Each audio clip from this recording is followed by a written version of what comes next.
Welcome to the Board Game Marketing Podcast. Let's cue the intro.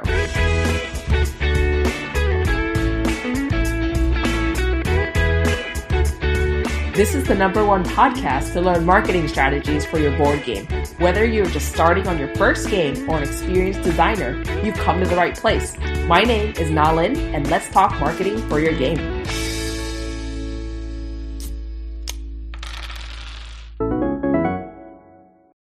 Hello, everyone. Welcome to another episode of the Board Game Marketing Podcast.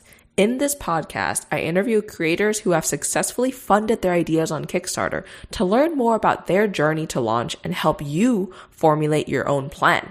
I also bring on experts in the tabletop space to talk about all the facets of marketing and building your game publishing company. If you've been listening for a while now, you know that I hold nothing back. So in these episodes, be prepared to hear me ask the hard questions and really get down to the finer details. Let's get started. Hi, everyone. Welcome to the Board Game Marketing Podcast. Today, we're really lucky to have Travis on the show, and I'm so excited for everything that he has to share with us today. So Travis, welcome to the show. Thank you very much for having me. Awesome. So, I'd love it if you could tell us a little bit about yourself and also about your project before we get into the details here. Yeah, absolutely. So my name is Travis. I am the sole owner and employee at Browuhaha Games, a small publishing company. I've done 2 successful projects so far. The first was a card game called Pumpkin Patch Bad Seeds, and the most recent one, which we're going to talk about today, was a series of 4 different postcard games. Perfect. Yeah, so I'd love to understand more, how did you get into game design and get to where you are today? Because from what I understand, this is not kind of a full-time thing. This is something that you do on the side. Correct. Yeah, this is really more of a hobby for me. One day it might become a part-time job, but for now it's more of just a hobby. I kind of started all at once. I think it was back in, 2017, 2018. I don't know. Time in 2020 is so crazy. I never have a good reference point. But it was either 2 or 3 years ago, I started listening to board game podcasts. I'd been into board games for a while. And it was actually Tuesday Night Games, the podcast that I listened to. And they did a podcast where they talked a lot about being in the industry and running a games company. And I thought, hey, that sounds like a lot of fun. So January of that year, I decided I was going to publish a game. And I launched my first Kickstarter in September of that year. I would definitely not recommend doing it at that pace. But I learned a lot, and I'm a firm believer that you learn by doing. You can spend 3 or 4 or 5 years trying to get everything exactly right and trying to make something absolutely perfect.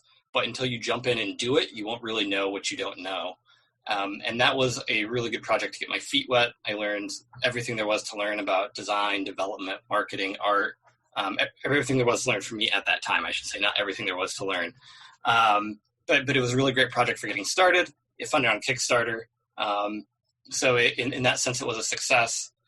And that eventually led me to this current project I'm doing, and hopefully future projects will be coming down the pipeline as well. COVID's kind of thrown my timeline in this for a loop, I guess would be a good way to put it. But I do still plan to publish in the future. Yeah, that's amazing that you kind of just dove right in, right? You found out you were listening to podcasts, and then you're like, okay, I can do this. Let's just do it and go. I'd love to kind of really learn more about what you were doing to kind of start marketing for your game before launch. We can talk about the previous game, or even just this game that the postcards that you just finished too. Whichever one you want to kind of touch on, things that you learned, things that you did, free reign. Let's definitely talk about this more recent game. So for my first game, I really had no idea what I was doing. I was doing all the things that I would read in a group, like, hey, you're supposed to be doing this. You're supposed to be running Facebook ads. So I would run some Facebook ads.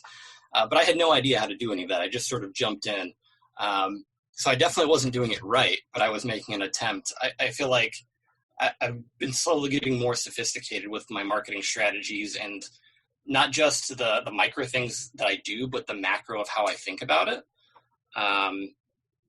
One thing I like to sort of harp on whenever I see new people in the group is they always talk about, I have this really great game, and it's not getting any traction on Kickstarter. I'm not getting any attention. And it's because people tend to, I would say there's three main aspects of a Kickstarter campaign. There's how it looks, how good the game is, and how you market it. And one thing that game designers don't necessarily like to hear is that the most important things are how it looks and how you market it. How good of a game it is, it matters for your integrity as a game designer and for your final product and keeping people happy. But for how well your Kickstarter funds, it matters almost zero.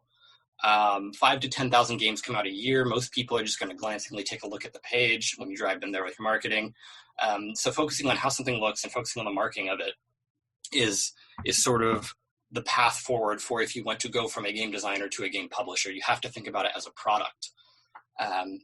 And where those two intersect, where how something looks and how you market intersect, is product market fit. And I've definitely seen you talk about this a lot as well, but it's something that I think it can't be talked about enough.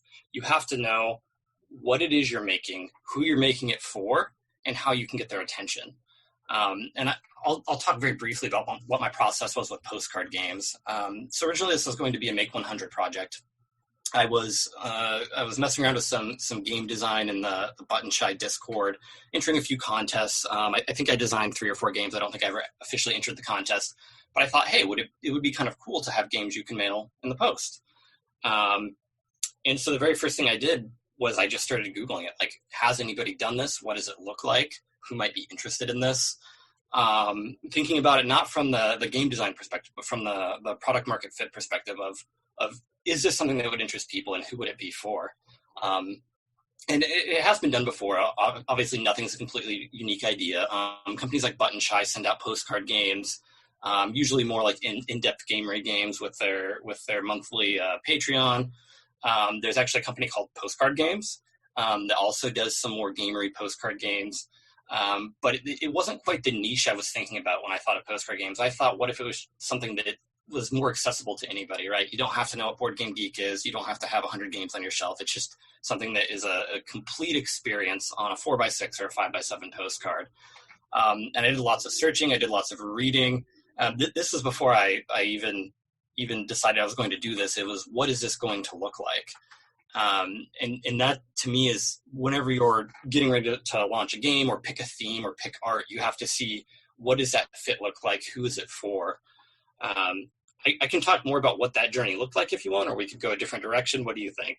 Yeah, that journey sounds really, really fascinating, because I know a lot of people have that trouble. They're like, okay, I have all these games I have in mind, right? I have all these games that I'm just kind of dreaming up, or I'm kind of thinking of, when I'm checking out at the grocery store or something like that.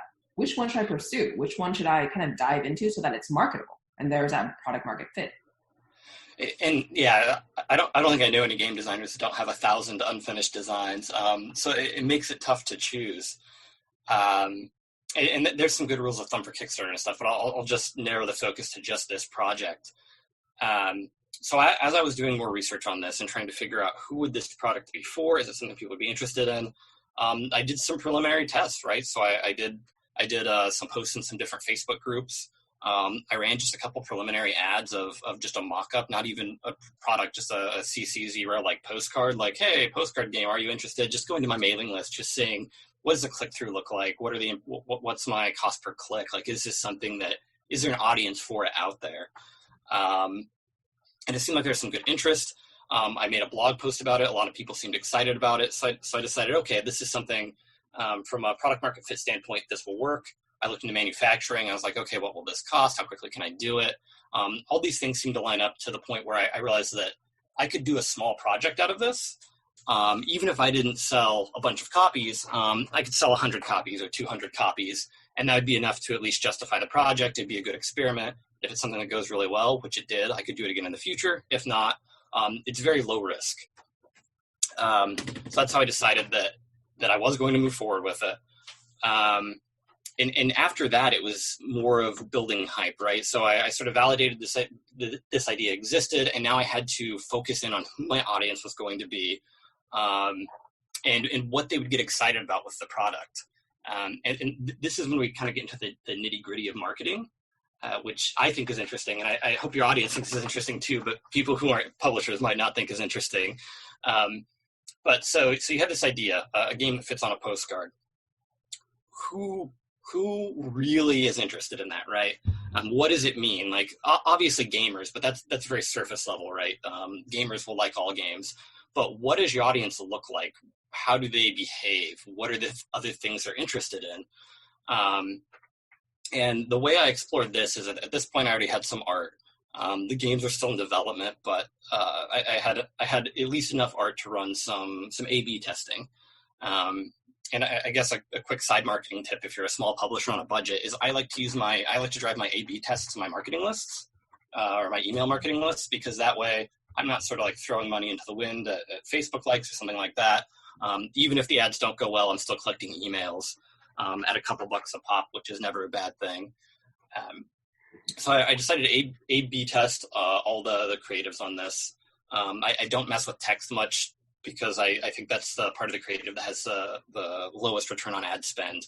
But I was really trying to hone in on the audience. Like, what does my audience look like? So for each postcard, I tried to think, who would this appeal to the most?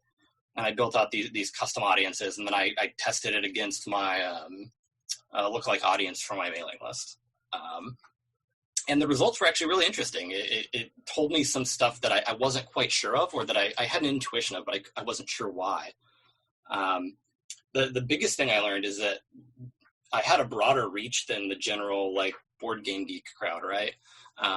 You'll get told a lot when you do marketing on Facebook for Kickstarter board games that your audience is going to be between the age of 25 and 45, and they're going to be male, and they're going to all own 100 games. But when I was marketing and I was tweaking the audience, I noticed that a lot of my audience tend to be women between the ages of 50 and 65 plus, however high that goes on Facebook, which is not your typical board game audience, right? That's not that's not who people are tending to target with Facebook ads. Mm-hmm. And I dug a little deeper, and I tweaked my audiences some more. And what I found out is that there's a whole hobby around sending postcards, which I guess makes sense, right? It runs sort of parallel to like pen pals or writing letters. But there's a pretty big community of people who send each other postcards. It's just what they like to do as a hobby. So being able to tap into this audience that runs parallel to the gaming audience, not a ton of overlap between those two groups, meant that not only could I market to the normal people you market to for a Kickstarter board game, which is gamers or people who visit Board Game Geek or those sort of like generic Facebook audiences, I had a whole new audience to market to who might know what Kickstarter is, because I don't want to have to overcome that hump, but they might not necessarily be there for games. So I thought that was kind of an interesting outcome of audience building that I wasn't necessarily expecting. Got it. And from this whole process, how much did you spend in this kind of exploratory phase, and how long did this take? So this was probably over about 2 months. I tend to move pretty quick on stuff. I go from I'm going to do this to it is done within like a 6-month time frame. So the exploratory process was probably about 2 months, just going on and off on these audiences. My ad spend wasn't super high. I want to say I'd have to check my actual account, but it was like $400 or $500, which is pretty modest for a Kickstarter campaign for pre-marketing. And my numbers were all really good too. I think I tapped into an audience that was very, very receptive to the product. I think I finished at like 77 cents an email, which is the best I've ever done, but it's a pretty good price in general, I think. Yeah, that's incredible. And from your testing that you do, what do you use to kind of gauge success in this particular kind of paid advertising test that you're doing for audiences? What was your kind of performance indicator? So I guess there's two. One is there's cost per click, which is just how many people are you driving to your page, in this case, the mailing list landing page. But probably the better indicator is how many people sign up for the newsletter because they went through that channel. So I'll tend to, when I'm doing something like this, I'll set up identical landing pages or use Facebook Pixel, depending on which service I'm using and what they support, so that I know exactly where each subscription is coming from. So I can figure out for every dollar I spend, what is my return on, in this case, email addresses. Got it. Okay. And for people who are super, super new to like creating landing pages and all this, can you talk to us more about kind of the tools that you use to kind of put this together?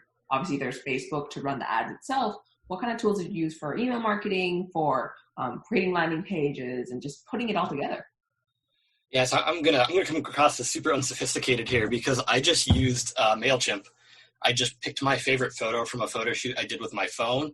I wrote copy, rewrote it a few times until I was satisfied that it was an okay landing page, and I just set it loose. I was pretty confident that I was moving in the right direction with my targeting from my early tests. That I wouldn't need a super fancy landing page to convert. It's one of those things where sometimes I feel like people struggle on what to focus on when you're marketing, because there's so many things, right? There's 100 different things, even just for what we're talking about right here, which should be like, oh, you're trying to collect email addresses. That should be simple, but who do you target? What's your creative? When do you know to change it? What's your cost? What does the landing page look like? It's easy to get focused on any one of those things. But in my experience, the most important part of that whole process is building your audience. So all the free time I had went to tweaking that audience, trying to get the best fit.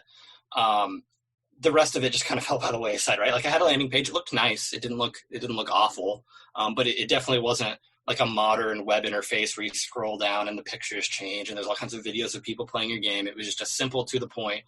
This is what I'm making. If you like it, put in your email address. I'll let you know more about it. That being said, it might have been helped by the fact that a lot of my audience was women over the age of 50.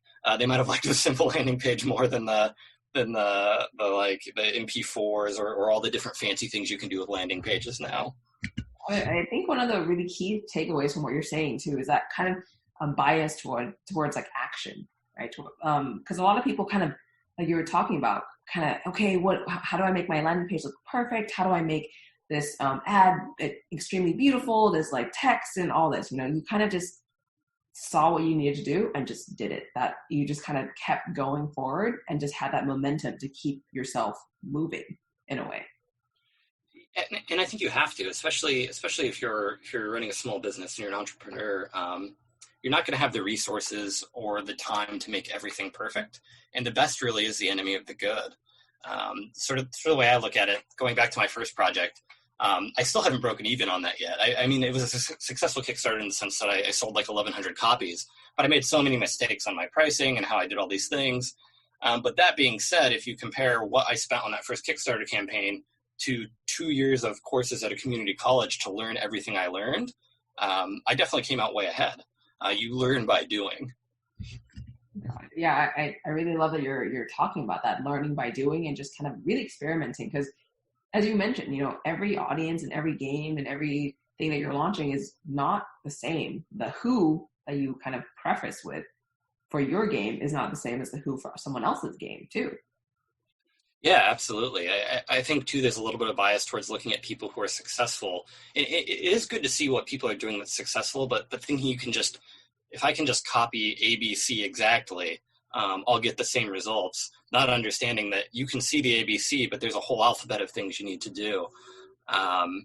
So really just getting in there, figuring out what it is that you're comfortable doing and getting better at, what you need to hire out, really playing to your strengths and making the most of your time. Iterating as much as possible will get you there eventually. Maybe not on the first try and maybe not right away, but it will get you there. Love it. And so going back to the game, you mentioned that you had kind of two parallel audiences, people who were kind of really into the board game kind of space already, and other people who kind of had this niche where they just love sending postcards as a hobby. How did you kind of message your game for these types of groups? So for the more gamer groups, I would say the creative was all the same, right? I used the same set of pictures. The copy was fairly similar. I think the difference is the channels I went through. So I'm really familiar with the gaming channels, right? So Facebook groups, my own social media accounts, Board Game Geek, Facebook ads, like with everything. I know where to go and how to present things within those channels to get at least some amount of traction. Whereas with this new group of people who are interested in postcards, I mostly leaned on Facebook ads. I've started exploring the world of postcarding But it turns out it's a whole nother thing to learn about. I found a couple subreddits that did it, and they actually seemed appreciative that I posted new postcards. I found a couple of Facebook groups. They're kind of small, but because I wasn't part of this group, and because I moved so quickly on everything, like any project, I could have used more time pre-marketing. I kind of had to focus on word of mouth and organic reach. And that ended up working out really well. I have sort of two anecdotes about how sort of taking what the universe gives you can be useful, and always remaining open and not assuming that you know what's correct about your project. So the first one is when I was running Facebook ads, I was getting quite a few comments, people saying like, oh, this looks cool. And it was with my core USPS audience of women between the ages of 50 and 65. And one woman asked, she goes, well, how many of these can I buy? And up until that point, I was just planning on having a pledge level for print and play and a pledge level for one of each postcard. I was like, well, how many of these things are people really going to want? And she's not aware of it, but this is the person who turned me on to the fact that, hey, there's this whole wide world on social media of these things. Like, I knew the people existed, but I didn't realize they were organized. And so I said, as many as you want. How many did you have in mind?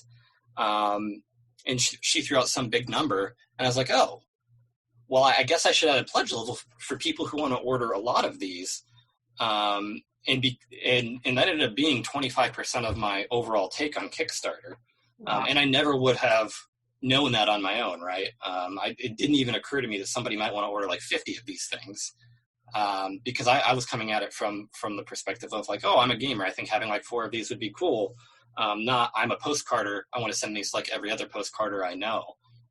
But because I was doing pre-marketing work and because I was taking input from anyone and everyone who might have expertise, I definitely increased the success of my campaign by, I would say, a pretty large factor, with it being a quarter of my overall take.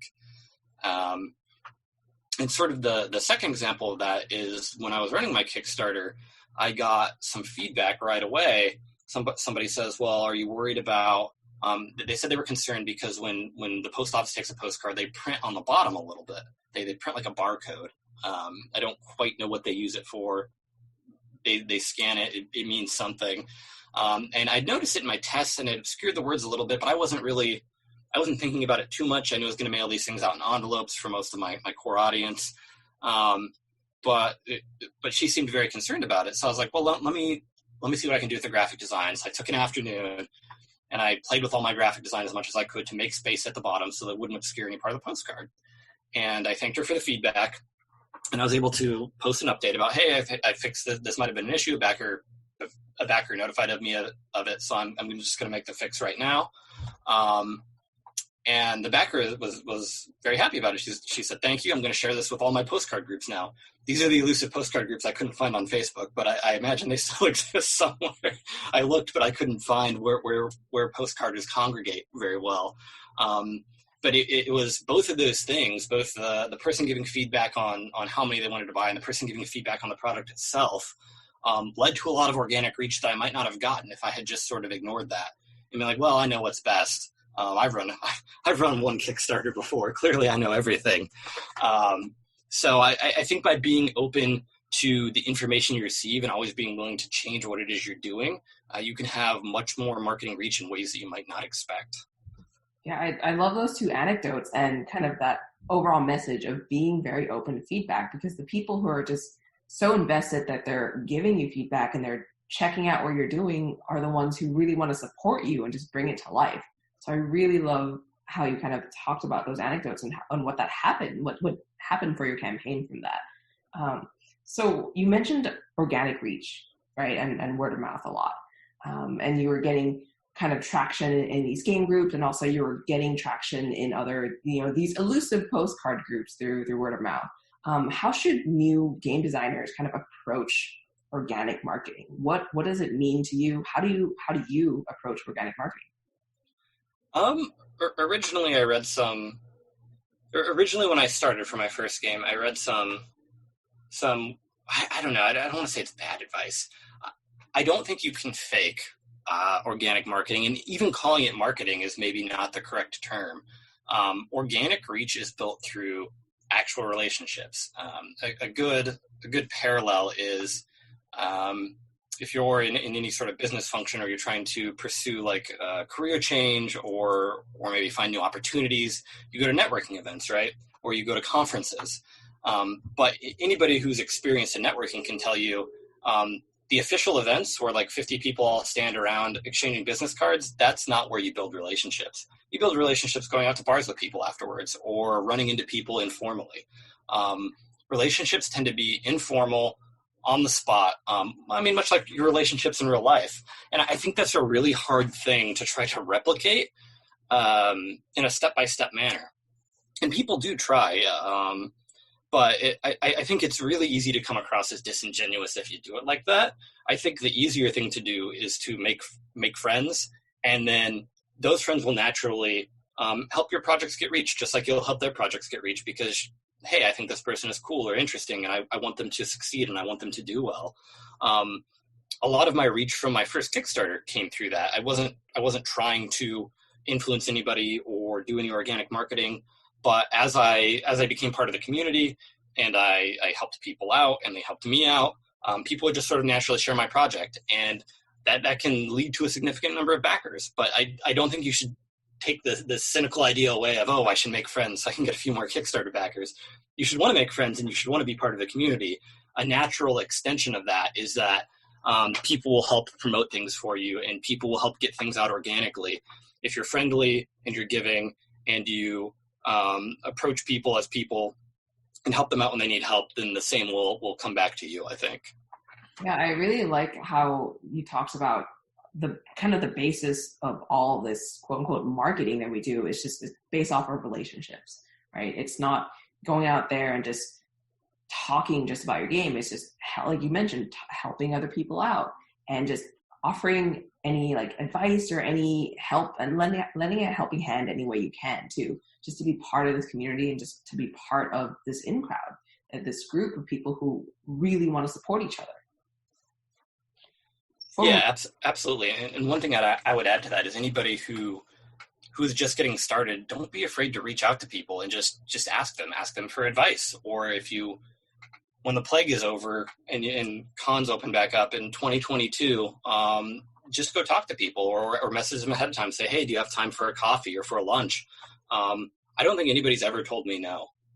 And I've asked dozens of people, like, hey, do you have a few minutes to talk or to chat or to give me feedback? Everybody's always very accommodating. People want to help each other out. They want to see each other succeed. Love it. And from here, we talked a lot about the pre-marketing part, about how finding the right audiences and what creating that product market fit means, right? What is it? How does all this translate into the actual campaign itself? How does it translate into launch, and how you market it and for the game during launch, and how you just got more of that reach and kind of word of mouth to propel the game throughout the campaign? I tend to think of pre-marketing is even more important than any marketing you're going to do during the campaign, because Kickstarter is so front-loaded. You need to hit whatever your goal is in the first 2 days, or you need to cancel and relaunch your campaign. And I know that's something that people don't like to hear a lot, but you generally have a third of your funding in the first 3 days, a third in the middle, and a third in the last 3 days, because of the way Kickstarter promotes projects. So your job with pre-marketing is to get as many eyes as possible on your campaign in those first 3 days. And in return, Kickstarter will drive an equal amount of traffic, roughly, sometimes even more. So I think the bulk of the work of marketing for me comes before the campaign. Once the campaign starts, it's kind of on autopilot, right? Like, I've tested all my creative. I know who my audiences are. I might have to like swap out creative, or I might have to make sure my ROAS is good for different ads, turn ads on, turn ads off. But it's all kind of on autopilot. I'm not doing anything new or anything exciting. If you're in the middle of your campaign and you're trying to come up with marketing strategies, you're in trouble. All of this needs to be done on the front end. By the time you launch, you should already have a plan of where you're going to market, what days you're going to do it, what your different channels are, what your different audiences are, what your creative is, how many backers or how much traffic you expect from each of those things, just to give yourself a general idea of how successful you're going to be. If you're going into day one of your launch and you're not sure if you're going to be successful, that means you probably didn't do enough pre-marketing work. And that definitely would have been me with my first campaign, guilty as charged. But with the second one, I did enough due diligence that going into it, I felt like, okay, I'm definitely going to fund. It was more successful than I expected, but I set a realistic goal and I was able to hit that. Got it. Yeah. And you mentioned that, in your first campaign and your second campaign, you kind of experimented with a lot of things. And you talked a lot about kind of the different channels that you went to. You even found a subreddit, for example, for this existing game that talks about postcards and kind of this hobby. Can you talk to us more about the different channels there are even that you looked at, that you explored, and maybe what's out there that might have surprised you? Yeah, I mean, I'll preface this with saying that the best return on your investment for Kickstarter, and I think this is proven true for people who have spent a lot more money than me, is going to be Facebook ads. It's not the only channel that you should pursue, but it's definitely one that you can't ignore, and a large percentage of your marketing budget should go towards that. That being said, new creators and smaller creators don't always have that unlimited ad budget, right? So you have to get kind of creative about how you think about marketing, how you think about different channels, how they bounce off each other. One thing I've been trying to do more and more is I'm trying to get a consistent audience looking at my work multiple times, because there's the theory of marketing, the touch points where somebody needs to see your product 7 times before they'll buy it. I have no idea how good the science is on that, but intuitively it makes sense that when you see something, the first time you see it, you're just aware of it, and eventually, if you see it enough, you go, oh well, maybe I'll consider buying that. And so I try to think of what are the different places where the people who I will be advertising to on Facebook tend to hang out. So Facebook groups is obviously a big one, but please don't link drop, please don't spam them. There's lots of creative ways that you can engage those groups. I actually recommend your Facebook group as a place to learn how to engage other Facebook groups, rather than giving a clinic on that right now. There's Facebook groups that aren't just board game groups, right? If you're serious about publishing long term, you should have your own Facebook group. For example, I have a Halloween tabletop gaming group. It's very niche. It's a small group. I think I have 800, 900 people. But because I tend to make games that sort of are Halloween or Halloween adjacent, I know that that's a very receptive audience, right? It's people who I know are going to be seeing my ads, and they're already receptive to those types of games. You should also look at Facebook groups that aren't necessarily directly gaming related. So for example, I'm on, 20 different Halloween groups. And all these groups have different rules about what you can and can't post to make sure that you fall inside of their guidelines so you don't get kicked out. Other social media is great to pursue. Reddit is good if you know how to use it. A lot of people get discouraged by Reddit because they'll go drop a link and then it'll immediately get deleted. The board game subreddit has pretty harsh moderation in general, but Reddit's an ecosystem you need to really understand before you post there. Instagram is good for awareness, but nobody clicks through in my experience. I've looked at other ad networks as well. Google is for when people are searching, so it doesn't really work well for board games, and it's also for higher price point products generally, or services than what Kickstarter is. Twitter ads are okay, just like Twitter is okay, but Facebook tends to outperform it. Reddit ads are, I've heard some people call them successful. I experimented with them and I was getting too many bot clicks. So for me, it just didn't make sense if I couldn't even accurately track what people were doing without having to have a pixel or something. It didn't work out for me. And then you have your own channels, right? So you have your own mailing list that you get to build and curate and decide what goes on there. You have your own website, which hopefully has a blog. Mine is woefully doesn't have enough content, but it is a good place to send people because then you can have your pop-up for your email list. And then Board Game Geek is another good one, but that's similar to Reddit. Board Game Geek, you really have to understand the ins and outs of it. It's a series of 100 forums that all have their own rules, and it's really easy to run afoul of them. Wow. Yeah, it seems like you really tried a lot of these different channels. So thank you for going through that and really kind of detailed like what was working, what didn't, and kind of why too. So out of all the things that you were trying for this game, for the previous game, what do you think was kind of the most effective thing that got you to that funding goal, in those first few days and, got both these games funded? Organic reach is going to be the absolute best thing you can ever have, because it's people who are excited to share your product. And humans are very relationship based, right? So I'm going to take a look at something if my friend sends me a link or my friend shares it much quicker than if I see a Facebook ad. So that's always number one. But again, it's one that's hard to, you can't budget for organic reach. You can't fake it. It's got to be something that comes naturally.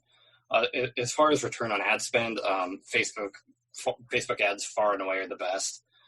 I've heard Board Game Geek can be okay if you're doing like a Euro or something, but I believe you have to have a game that really appeals to that audience for Board Game Geek ads, and it also has to have a high enough price point to justify the premium that you pay for reaching that audience.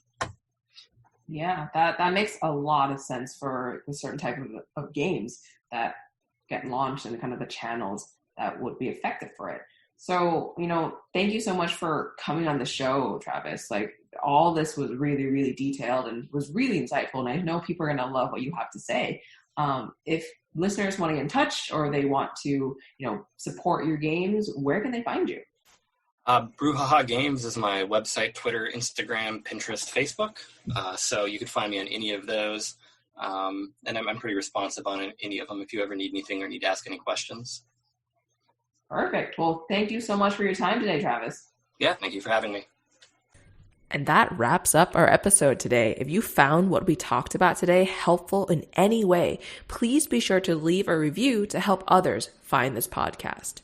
And most importantly, if you're feeling that fire and you're ready to get started on your Kickstarter campaign, be sure to head to the show notes of the podcast. I've linked some of my resources that others have used to successfully launch and get funded.